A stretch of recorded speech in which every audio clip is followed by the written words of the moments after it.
Cinema शौकीन सबका स्वागत करता है। आज हम बात करने वाले हैं लैंड ऑफ बैड के बारे में।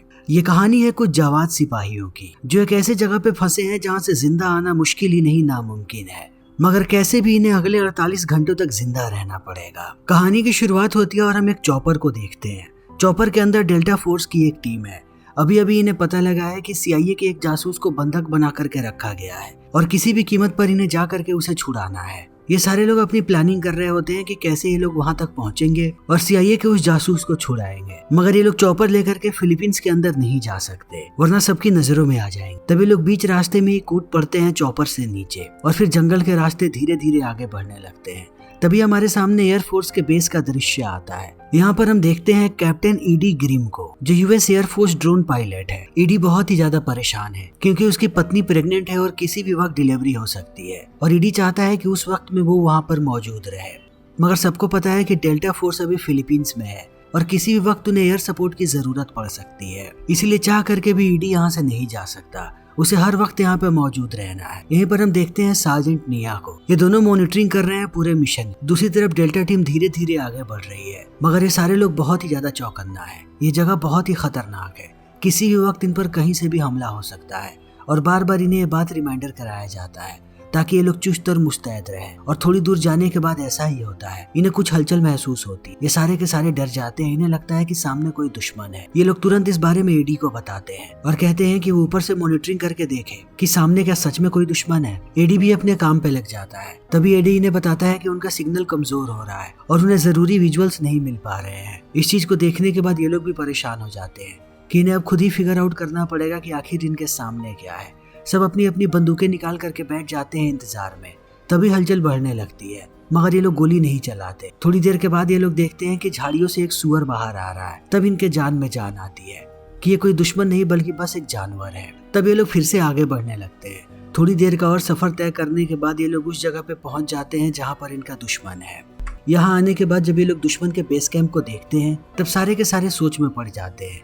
इन्हें पता नहीं था कि ये बेस कैंप इतना बड़ा होगा और यहाँ पर इतने सारे लोग होंगे। इनकी टुकड़ी बहुत छोटी सी है, जबकि इनके सामने दुश्मन की तादाद बहुत ही ज्यादा है, मगर फिर भी ये लोग रुकना नहीं चाहते। सब अपनी अपनी पोजीशन ले लेते हैं। यहीं पर हम देखते हैं शुगर नाम के आदमी को, जो सारी चीजों को मॉनिटर कर रहा है। तभी उसकी नजर पड़ती है एलेक्स नाम के आदमी पर, जिसने CIA एजेंट को बंधक बना करके रखा है। शुगर सबको कहता है कि ये मिशन बहुत ही मुश्किल होने वाला है। तुम लोगों को शायद पता भी नहीं है कि ये आदमी कौन है। एलेक्स पहले एक KGB एजेंट हुआ करता था, फिर उसने डिपार्टमेंट को धोखा दिया और अब वो आर्म्स डीलर बन चुका है। उसे अगर जरा सी भी भनक लगी तब वो हम में से किसी को भी जिंदा नहीं छोड़ेगा। हमें बहुत ही चुस्त और मुस्तैद रहने की जरूरत है। जितनी जल्दी हो सके हम यहाँ पर हमला करेंगे। हम जितना ज्यादा टाइम लेंगे खतरा उतना ही ज्यादा बढ़ सकता है। सब अपनी अपनी पोजीशन लेने लगते हैं, मगर ये लोग हमला करते उससे पहले ये लोग देखते हैं कि बहुत सारी गाड़ियां इधर ही आ रही हैं। शुगर जब ध्यान से देखता है तो उसे पता लगता है कि ये सारे लोग यहाँ के लोकल हैं जो उससे हथियार खरीदने के लिए आ रहे हैं। शुगर सबको कहता है कि अभी हमें हमला नहीं करना चाहिए। अगर लोकल लोगों ने इस चीज को देख लिया तब वो भी हम पर हमला करें और हम नहीं चाहते कि हमारे दुश्मनों की संख्या डबल हो जाए। हम तब तक इंतजार करेंगे जब तक ये लोग यहाँ से नहीं चले जाते। तब सारे के सारे लोग शांत हो जाते हैं। दूसरी तरफ हम ईडी को देखते हैं जो अभी भी परेशान है क्योंकि सिग्नल चला गया। तभी वो बाहर आता है फोन के पास, देखता है कि यहाँ पर सारे के सारे सिपाही मैच देख रहे हैं। तब वो सबको चिल्ला करके कहता है कि मैं कंट्रोल रूम में फोन को लेकर के नहीं जा सकता और मेरी बीवी की तबीयत खराब है, तो जैसे ही फोन बजता है तुम लोग फोन उठाओगे। तब सब हाँ हाँ कहते हैं, मगर उसे पता है कि कोई भी फोन पे ध्यान नहीं दे रहा। वो परेशान होकर के बाहर आके खड़ा हो जाता है। तभी निया आकर के कहती है कि सिग्नल ठीक हो गया, अब हम उनसे कनेक्ट कर सकते हैं। तुरंत एडी चला आता है कंट्रोल। तब हम डेल्टा फोर्स के दूसरे ऑफिसर को देखते हैं जिसका नाम है किनी। किनी इनका कम्युनिकेशन इंचार्ज है। वो कांटेक्ट करता है एडी से और तुरंत अपने कोऑर्डिनेट्स भेजना शुरू कर देता है ताकि इनकी एग्जैक्ट लोकेशन हो एडी के पास। इस बीच इनकी बातें चल ही रही होती है। तभी शुगर सबको कहता है कि सारी चीजें गड़बड़ होने वाली है, जरा उस तरफ देखो। जब ये लोग लोकल्स को देखते हैं इन्हें अंदाजा होता है कि ये लोकल्स नहीं बल्कि यहाँ के आतंकवादी हैं और इनका मुखिया भी यहीं पर है जिसका नाम है सैयद हाशमी। सैयद बहुत गुस्से में आगे बढ़ता है एलेक्स की तरफ। वो उसे घायल कर देता है। तब उसके आदमी उसे पकड़ लेते हैं। ये सारे लोग समझ जाते हैं कि सैयद यहाँ पर एलेक्स को मारने आया है ताकि वो उसका सारा हथियार ले सके, मगर सैयद बहुत ही क्रूर है। उसने अभी भी एलेक्स को जिंदा रखा है। फिर वो उसकी पत्नी को बाहर निकालता है और उसके सामने ही उसके सर को धड़ से अलग कर देता है। एलेक्स जोर जोर से चिल्ला रहा है। ये मंजर बहुत ही भयानक था, मगर यहाँ पर भी सैयद का मन नहीं भरता। वो अपने आदमियों को कहता है कि इसके बेटे को खींच करके लाओ, इसके सामने हम उसे भी मारेंगे तब ये लोग बेटे को खींच करके लाते हैं। इस चीज को देखने के बाद अब सारे के सारे डेल्टा फोर्स वाले भड़के हुए हैं कि अब एक मासूम बच्चे को उसके पिता के सामने मार दिया जाएगा। और इस चीज को देखने के बाद भी ये लोग हाथ पर हाथ रख के नहीं बैठ सकते। किनी तुरंत कांटेक्ट करता है ईडी से। उससे कहता है कि मिसाइल का हमला शुरू करो ताकि यहाँ पर एक डाइवर्जन क्रिएट हो और हम आसानी से आतंकवादियों को मार सके। इस चीज को देखते ही अब ईडी हमला शुरू कर देता है। वो लोग घर पे मिसाइल बरसा रहे हैं और पूरी डेल्टा टीम को मौका मिल गया है एक एक करके आतंकवादियों को मारने का। वो सबको मार रहे हैं। इसी बीच वो लोग देखते हैं कि वो बच्चा अपनी मेड के साथ यहाँ से भाग रहा है, लेकिन आतंकवादियों को पता लग गया है कि इनके ऊपर कहाँ से हमला हो रहा है। सारे के सारे आतंकवादी अब डेल्टा फोर्स पे हमला कर रहे हैं। अंधाधुंध चारों तरफ से गोलियां चल रही है, लेकिन अभी भी डेल्टा फोर्स की सारी टीम जिंदा है। उनमें से कोई भी नहीं मरा। तभी शुगर देखता है किनी को। किनी जिस छत के ऊपर लेटा हुआ है उसके नीचे एक सुरंग है और सुरंग से बहुत सारे आतंकवादी बाहर आते हैं। तब शुगर किनी को कहता है कि तुम बिल्कुल शांत रहना। तुम जहाँ पर लेटे हुए हो तुम्हारे नीचे चारों तरफ आतंकवादी भरे पड़े हैं। चाहे कुछ भी हो जाए कोई भी हलचल मत करना। इतना कह के वो अपने साथियों को इशारा करता है कि वो सारे के सारे आतंकवादियों को मार दे और वो लोग मारने लगते हैं। तभी एक आतंकवादी की नजर पड़ जाती है किनी पे। वो जानता है कि उसे गोली मार दिया जाएगा और उसे गोली लग जाती है, मगर मरते मरते वो एक ग्रेनेड फेंक देता है किनी की तरफ। किनी भी ग्रेनेड को अपने से दूर हटाता है, मगर जैसे ही वो फटता है सबकी हालत खराब हो जाती है। किनी की भी हालत खराब है, मगर लकीली वो अभी भी जिंदा है। अब दोबारा से लड़ाई की शुरुआत हो जाती है। ये लोग एक एक करके आतंकवादियों को मार रहे हैं, मगर उनकी तादाद कम नहीं हो रही। इन्होंने सोचा भी नहीं था आतंकवादी उतने ज्यादा हैं और आतंकवादियों के पास बहुत सारे खतरनाक हथियार हैं जिनसे वो बार बार इन पे हमला कर रहे हैं। वो मिसाइल भी छोड़ रहे हैं। वो लोग एक कितना बड़ा धमाका करते हैं जिस धमाके में डेल्टा फोर्स के 2 लोग मारे जाते हैं। इस चीज को देखते ही शुगर कहता है किनी को कि जितनी जल्दी हो सके वो ईडी से कांटेक्ट करे और बोले कि वो एयर स्ट्राइक कर दे। किनी बताता है कि मेरे सारे के सारे डिवाइस खराब हो चुके हैं क्योंकि मेरे बगल में ब्लास्ट हुआ था।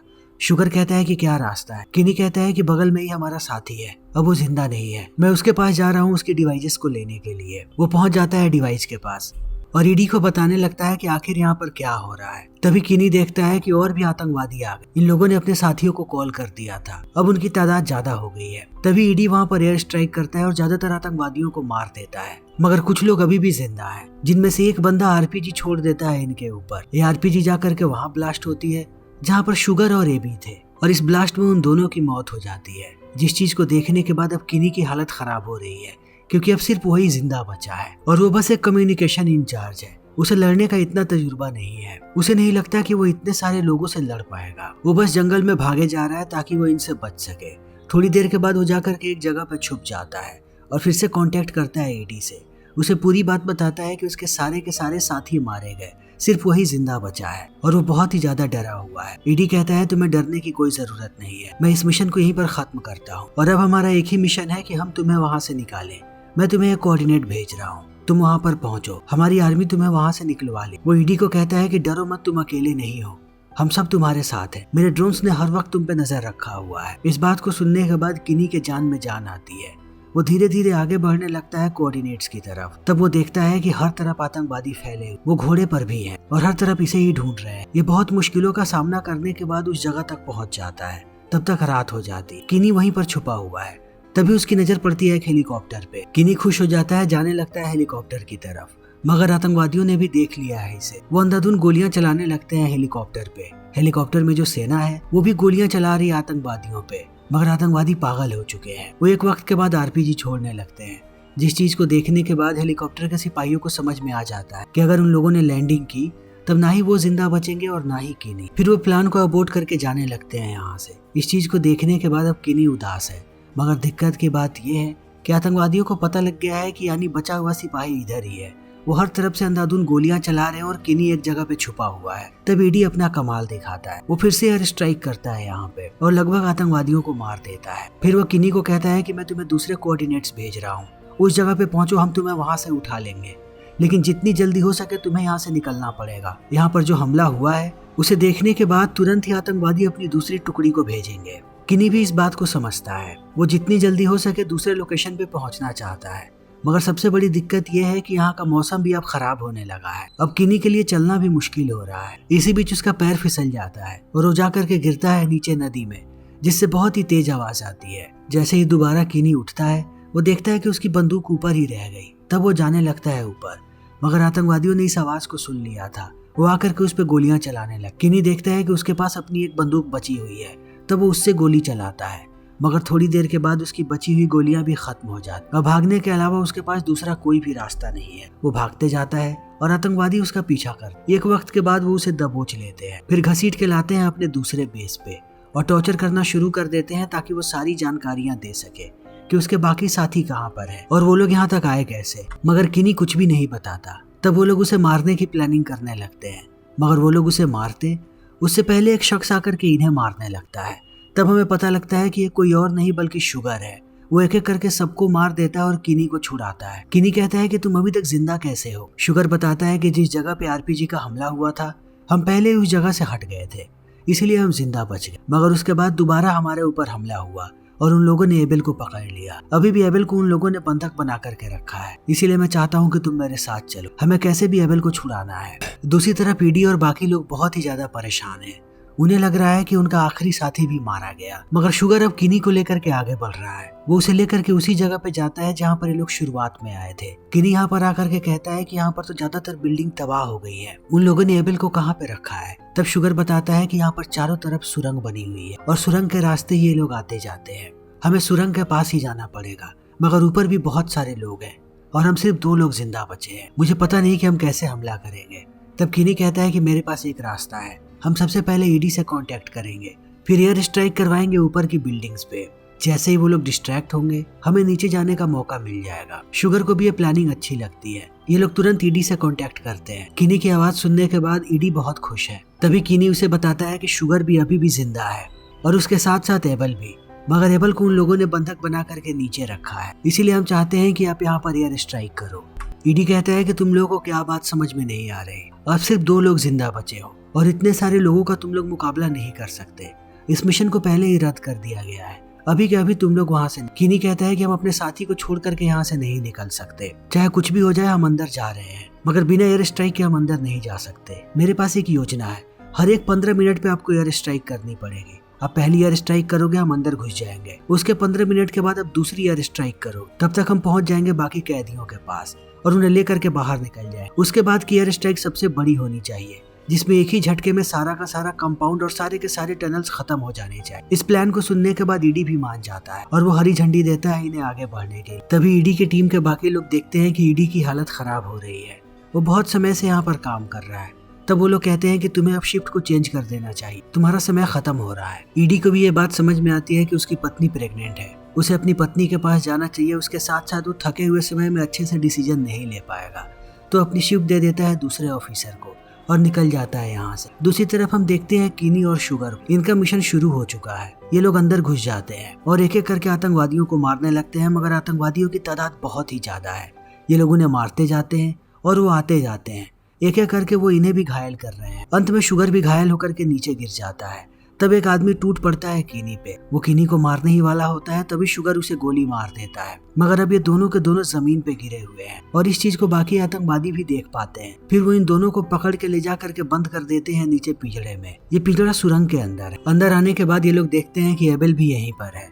एबेल इन्हें देखने के बाद बहुत खुश है कि उसके साथी जिंदा है। तभी किनी सबको बताता है कि जल्दी ही ये जगह शमशान बन जाएगी। उसे चिंता है तीसरे स्ट्राइक की, जल्दी ही तीसरा एयर स्ट्राइक होने वाला है जिसमें पूरी की पूरी जगह तबाह हो जाएगी। मगर उसकी बातों पर किसी को भरोसा नहीं होता। इसी बीच यहाँ पर सैयद आ जाता है अपने लोगों के साथ। वो लोग सबसे पहले शुगर को बाहर निकालते हैं, उसके कपड़े निकालते हैं और उसे बांध देते हैं और वीडियो बनाना शुरू कर देते हैं ताकि वो लोग पूरी दुनिया को बता सकें कि वो कितने क्रूर हैं।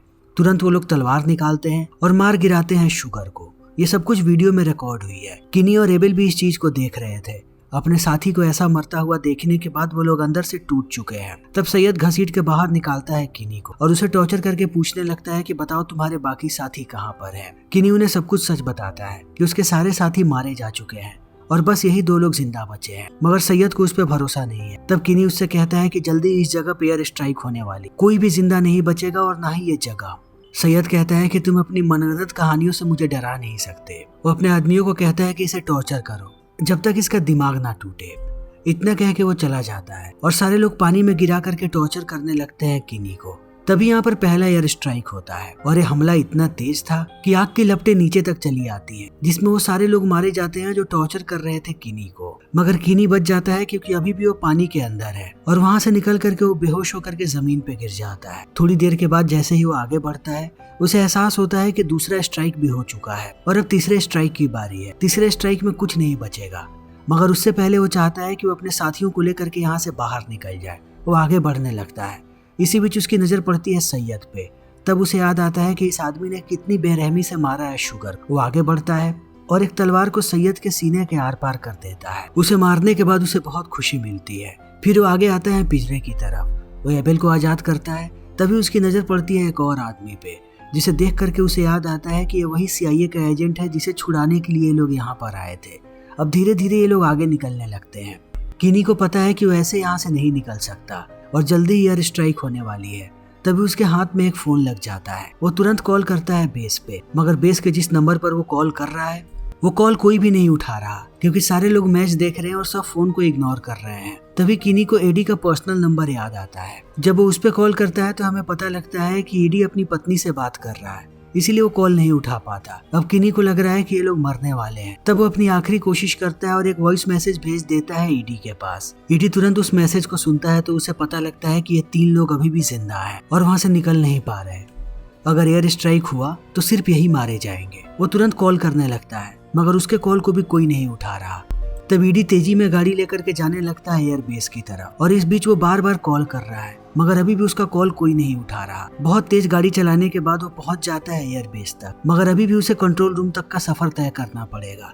जल्दी एयर स्ट्राइक होने वाली है। वो भागते हुए जाता है कंट्रोल रूम में। वो लोग बटन दबाने ही वाले होते हैं, तभी वो उन्हें रोक करके पूरी बात बताता है और एयर स्ट्राइक कैंसिल हो जाती है। वो सारे लोगों को कहता है कि जितनी जल्दी हो सके टीम को भेजो उन्हें निकालने के लिए। टीम चली जाती है उन्हें लेने के लिए, मगर ईडी अभी भी आग बबूला हो रहा है। वो गुस्से में पहुंचता है उन सारे सिपाहियों के पास जो मैच देख रहे हैं और उन्हें गालियां देते हुए कहता है कि तुम लोगों की लापरवाही की वजह से आज 3 सिपाही मारे जाते। उनकी आधी टीम ऑलरेडी मारी जा चुकी है और बहुत मुश्किलों का सामना करने के बाद वो 3 लोग जिंदा बचे थे। तुम लोगों जितना गैर जिम्मेदार सिपाही मैंने आज तक नहीं देखा।